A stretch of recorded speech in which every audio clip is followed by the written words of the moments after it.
Assalamualaikum warahmatullahi wabarakatuh, pemirsa Sultra TV. Senang sekali saya Dian kembali menjumpai Anda semua, dan tentu semoga pada kesempatan kali ini juga tetap dalam keadaan yang sehat ya. Karena kita mengetahui bahwa pemirsa saat ini pemuda itu menjadi garda terdepan bagi siapapun orang-orang yang memang menginginkan adanya perubahan. Pemuda saat ini dituntut untuk bisa lebih jauh kreatif dan juga inovatif terhadap kondisi perkembangan zaman yang juga terus melejit perkembangannya. Oleh karena itu, pada kesempatan kali ini bersama saya di sini telah bergabung teman-teman ini dari komunitas Jejak Konawe yang rupanya akan memberikan beberapa informasi penting untuk kita. Semoga ini juga akan menjadi suatu stimulan positif ya pastinya, karena para pemuda sangat membutuhkan orang-orang seperti mereka-mereka ini. Kita langsung kenalan saja. Sudah ada Isma Indriana. Ya, oke ya, Isma Indriana selaku ketua panitia dari kegiatan ini. Lalu ada Fairuz Salsabila selaku yang memang bertanggung jawab di bidang inventory ya, yang juga ikut bergabung. Oke. Nah, pentingnya saat ini memang kenapa kalau tadi saya katakan pemuda itu penting loh, karena itu tadi bahwa memang pemuda saat ini sudah luar biasa perkembangannya, dan juga memang dituntut dengan adanya zaman yang sudah semakin bertransformasi luar biasa ya, kita tahu. Nah, langsung saja mungkin saya minta tanggapan Isma dulu. Nah, Isma melihat pemuda sekarang karena dituntut juga harus lebih upgrade, harus lebih kreatif, harus lebih banyak karya-karya positif yang bisa dia hasilkan. Menurut Isma sebagai seorang pemuda, apa sih yang paling poin utama yang harus diperhatikan oleh pemuda itu sendiri? Silakan. Seperti yang kita sampaikan tadi, bahwa memang ya, kalau kita lihat Indonesia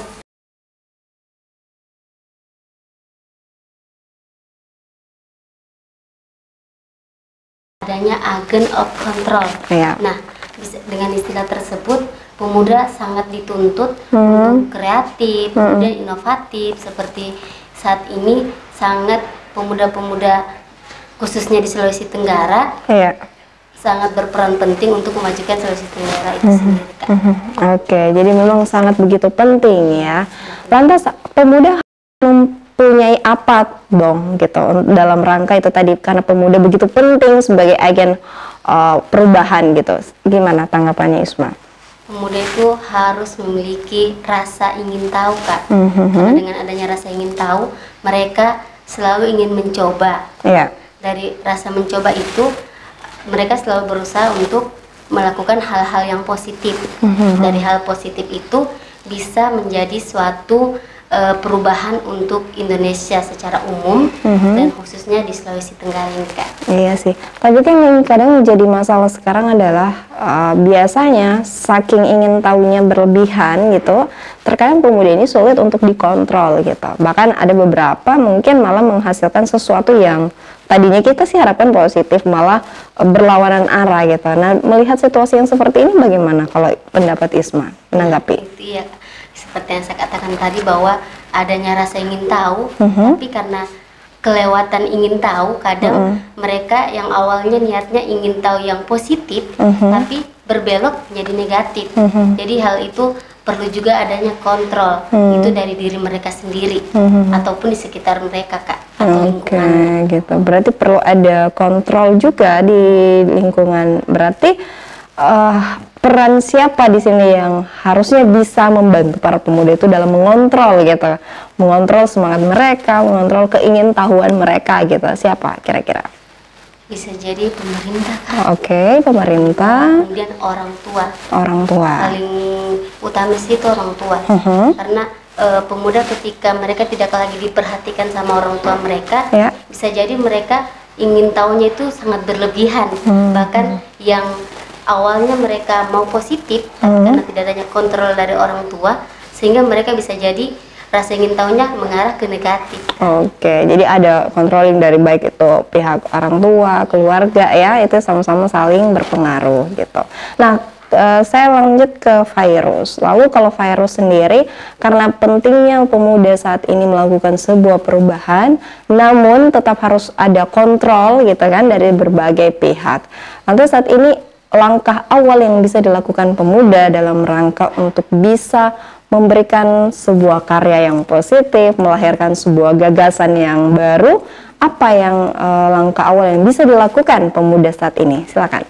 Kalau menurut saya mungkin kalau dari diri sendiri bisa mencari tahu mungkin ke lingkungan sekitar, mulai dari pertemanan atau masyarakat sekitar nih, apa saja sih yang dibutuhkan sekarang, apa saja yang harus dilakukan sekarang gitu. Karena kalau misalnya hanya mencari tahu dari diri sendiri pun itu akan kurang informasinya. Jadi menurut saya lebih baik kita memperbanyak bercengkrama dengan orang luar untuk mengetahui apa-apa saja sih sebenarnya yang kita butuhkan saat ini. Iya, jadi perlu adanya penambahan informasi ya secara itu. Lantas kalau sekarang juga melihat Virus, masalah yang terjadi di pemuda kan itu tadi karena adanya perkembangan zaman yang sudah semakin pesat ini perkembangannya. Kadang ada beberapa pemuda yang belum siap menghadapi hal itu gitu kan.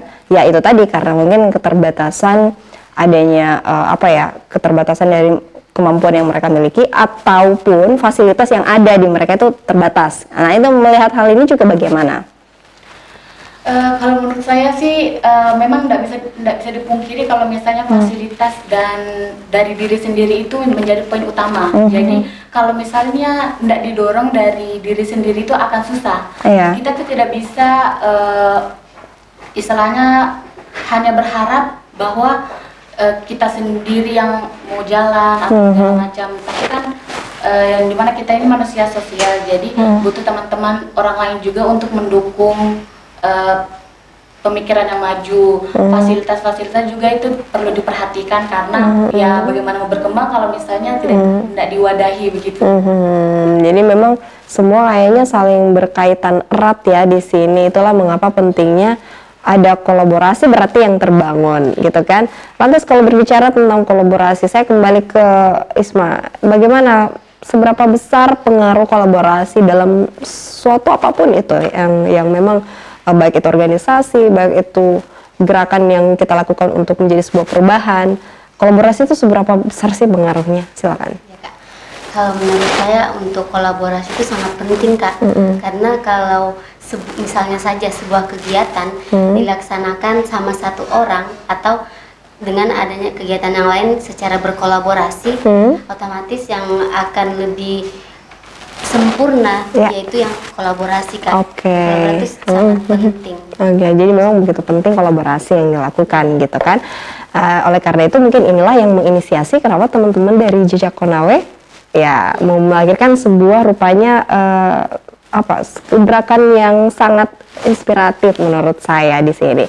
Kita langsung saja, kalau untuk kegiatan dari Jejak Konawe ini ada namanya Jejak Inspirasi. Tapi sebelum membahas lebih lanjut, mungkin bisa dijelaskan dulu Jejak Konawe itu sebenarnya seperti apa? Silakan Isma. Oke, Kak. Jadi Jejak Konawe itu merupakan sebuah komunitas yang berasal dari salah satu daerah. Daerahnya ini teman-teman pasti tahu yaitu di Konawe.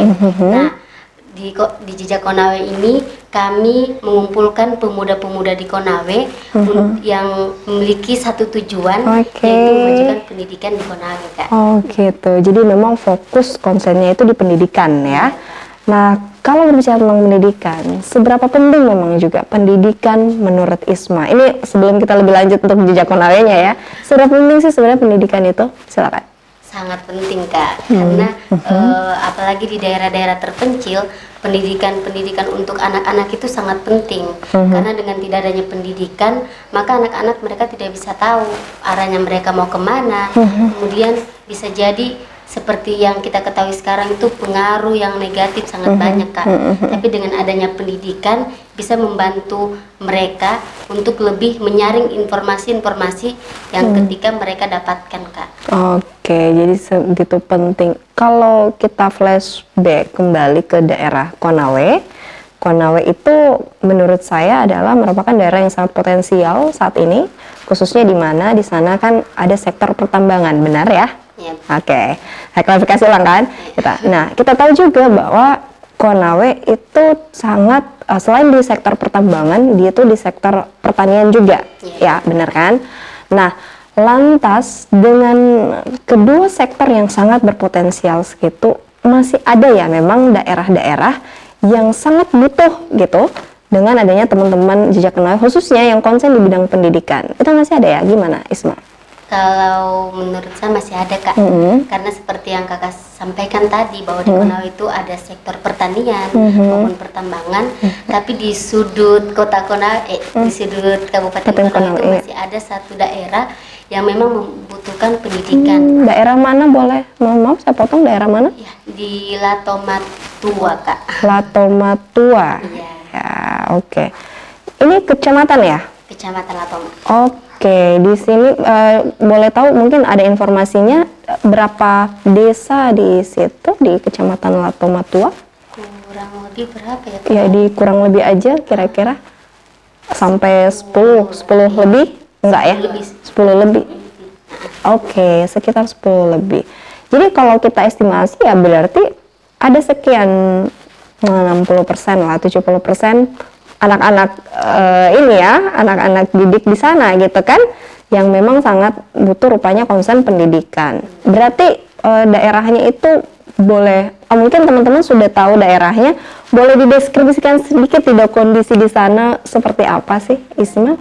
Jadi cerita sedikit dari teman-teman Jejak Konawe itu sudah pernah berkunjung di Latoma pada tahun 2021. Dan itu waktu bulan Ramadan. Nah, kami juga mengadakan di sana kegiatan yang namanya Jejak Ramadan. Kenapa sih saya bilang pendidikan itu penting di sana? Karena pertama yang dilihat itu akses jalan ke sananya, Kak. Dari Unaha menuju ke Latoma. Kecamatan Latoma ini kurang lebih 5 jam. Oh, kurang gitu. Lebih 5 jam. Jadi memang ibaratnya kalau kita gambarkan dia itu paling pinggir ya, istilah kalau kita gambarkan ya, di tengah kabupaten memang agak masuk ke dalam agak ujung ya. Oke, gitu. Jadi kurang lebih 5 jam. Itu transportasi darat ya? Darat. Oke. Terus kondisi jalan, kondisi infrastruktur di sana bagaimana menurut Isma? Kalau menurut saya untuk jalannya sangat masih butuh ya? Perbaiki, Kak. Apalagi kalau hujan. Oh gitu, karena memang bukan aspal kali ya. Oh gitu ya, jadi memang masih butuh perhatian pemerintah sebenarnya di sini. Nah, lantas kondisi masyarakatnya di sana bagaimana? Terkait pendidikan. Iya benar. Alhamdulillah untuk orang-orang di sana ketika kami dari pemuda-pemuda yang bertujuan untuk memajukan pendidikan, mereka responnya baik, Kak. Baik ya, oke. Dan memang keterbatasannya apa yang menjadi faktor kenapa pendidikan di sana masih butuh effort yang besar? Apakah karena sarana prasarananya, apakah karena fasilitasnya, atau karena minat dari si anak-anaknya ini yang masih kurang gitu untuk mau belajar? Apa yang masih menjadi faktor utama pendidikan, konsen pendidikan itu harus di Kecamatan Latomatua? Silakan Isma. Kalau menurut saya sih, Kak, beberapa faktor seperti sarana prasarana memang masih perlu diperbaiki lagi. Dan yang paling penting kalau saya tidak salah itu tenaga pendidiknya, karena kebanyakan tenaga pendidiknya itu yang tinggal di Unaha, Kak. Oh, jadi jauh ya. Oke, mungkin itu yang menjadi keterbatasan sebenarnya. Oke, saya minta tanggapan juga kalau Virus juga sudah pernah langsung ke sana? Kebetulan belum. Oh, belum ya. Jadi memang belum begitu. Dengar-dengar saja. Oh, gitu. Tapi dari sekian mungkin informasi yang didengar gitu, setelah melihat bahwa wah berarti Kecamatan Latomatua ini sangat butuh effort yang besar ya dalam hal memang menekan konsen pendidikan di sana. Kira-kira Virus kan sebagai pemuda juga ini, lantas dengan hal seperti itu, apakah sudah memiliki upaya yang strategis dalam rangka untuk bagaimana bisa meningkatkan minat mereka, anak-anak mereka terkait pendidikan, meningkatkan keingintahuan yang tadi sempat kita singgung di awal bahwa pemuda harus punya itu gitu. Itu bagaimana menurut dari Virus? Kalau saya Kemarin saya sempat lihat kalau misalnya teman-teman jejak nih atau yang lain dari komunitas lain itu yang berkunjung ke sana mendapatkan respon dari anak-anaknya itu cukup baik, cukup antusias anak-anaknya. Tapi ya itu karena dari merekanya dari prasarananya juga kurang, jadi untuk kami ini melakukan kegiatan di sana agak blunder juga gitu. Tapi respon dari anak-anak di sana itu cukup baik. Responnya cukup baik. Karena berarti karena itu tadi ya, mereka bahwa sangat terbuka lah untuk pendidikan, mereka minatnya juga begitu besar, sehingga inilah yang membuat bahwa teman-teman Jejak Konawe akhirnya menggagas sebuah program namanya Jejak Inspirasi, ya kan?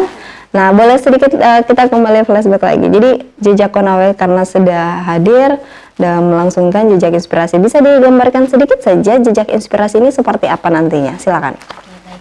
Jadi untuk kegiatan Jejak Inspirasi ini nanti kami dari teman-teman Jejak Konawe dan ada beberapa relawan, konsep kegiatannya ini bertujuan memberikan inspirasi kepada anak-anak sekolah dasar, Kak.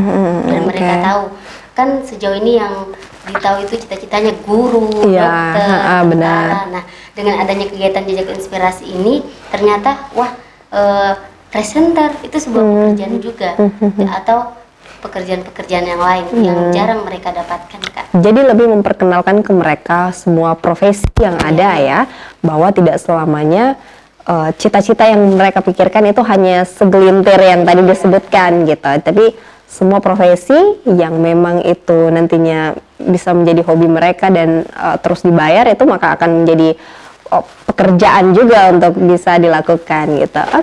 Jadi seperti itu ya gambarannya pemirsa. Memang teman-teman dari Jejak Konawe ini karena apa ya, melihat ada sesuatu hal yang perlu untuk ditangani secara bersama, ya ini bagaimana pendidikan begitu penting saat ini khususnya bagi para peserta didik atau anak-anak generasi muda kita. Nah, oleh karena itu hadirlah yang namanya Jejak Inspirasi. Kita masih akan membahas lebih lanjut Jejak Inspirasi, nanti konsep kegiatannya seperti apa, akan dilakukan kapan. Nah, tapi setelah yang satu ini jangan kemana-mana, tetap di Sudut Sultra.